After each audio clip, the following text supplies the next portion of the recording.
सकले अमंगल मूलिनी कमल मंगल मूरति मारुति नंदन सकले अमंगल मूलिनी नंदन बाध के मिलल कपिदो भाई करका गिरी से आशीष पाई इनके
मेरे भवन गवन हो हिंदू से रहो पतही हे मत भाई यह चैत कलिबल हर कथावहि पात कुल से आयो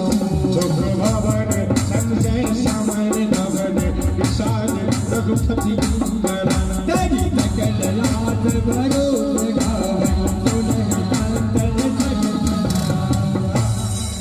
मंगल मूर्ति मारुति नंदन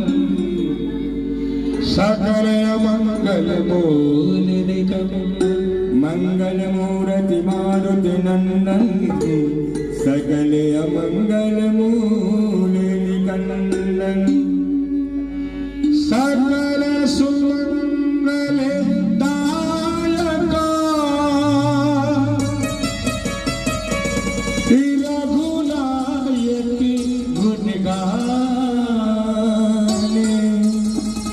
सादर सुनही ते तरही हवा सिंधु बिना जले ना सिंधु बिना जले ना मंगल मूर्ति मारुति नंदन सकल अमंगल मूलिनी कंदन। और इस प्रकार बाबा जी ने रामचरितमानस में लिखा कि रामचरितमानस के पंचम सोपान सुंदरकांड, इसमें 7 दोहों का संकलन बाबा जी ने किया। जो भी भक्त इसको सुनता है या पढ़ता है वो बिना किसी जहाज के ही इस भवसागर से पार हो जाता है। आप लोगों ने बड़े प्रेम, बड़ी श्रद्धा, बड़ी निष्ठा के साथ हरमंतलाल महाराज के गुणगान का श्रवण किया। भगवान आपके सकल मनोरथ को पूर्ण कर दे। और भगवान से निवेदन करूंगा कि प्रभु हम भक्तों से अगर अनजाने में कोई गलती हुई हो एक नादान बालक समझकर आप माफ करेंगे, क्योंकि न पूजा का नियम जानता हूं, न जप जानता हूं, न तप जानता हूं, न अर्चन का कोई तरीका है मेरे पास। मैं तो निपुण हूं, अनाड़ी हूं, मूर्ख हूं प्रभु, लेकिन जो कुछ हूं तेरा दास हूं, तेरी शरण में आया हूं प्रभु, मेरा उद्धार कर दीजिए प्रभु।